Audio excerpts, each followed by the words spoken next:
So most of the times when I go about and check out an LDAP-synced customer, I see plenty of leftovers from the LDAP-sync.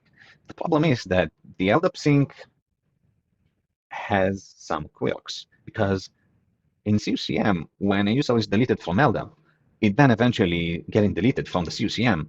But what about his soft phones? What about his SNR configurations? Some of them are not deleted.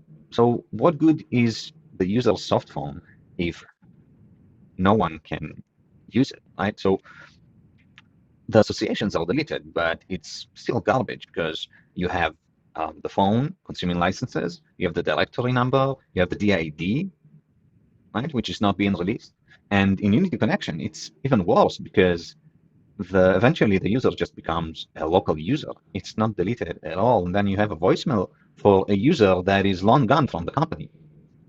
So what I usually do is just ask Cloud Code for help. So I'm just going to dictate him what I want.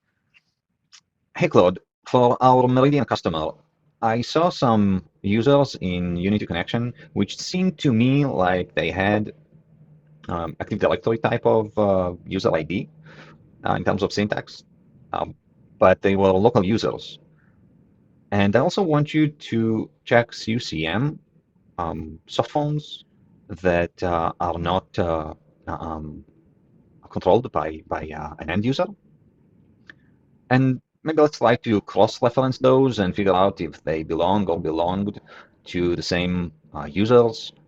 You can cross-reference by directory number, for example. So let me know what you find.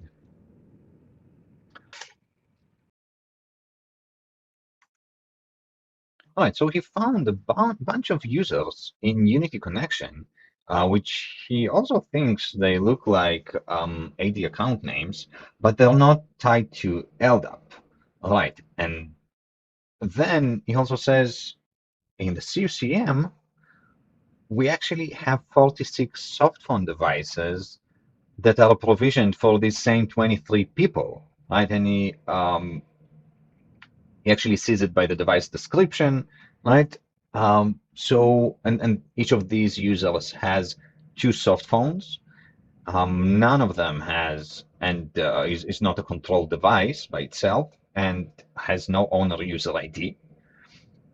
He actually thinks that these users, and he says that someone provisioned those, but never created the CUCM end user accounts for that. So he did, maybe I didn't give it enough context, right, for Claude to understand what happened here behind the scenes, because Claude doesn't know what I know and how LDAP-sync works.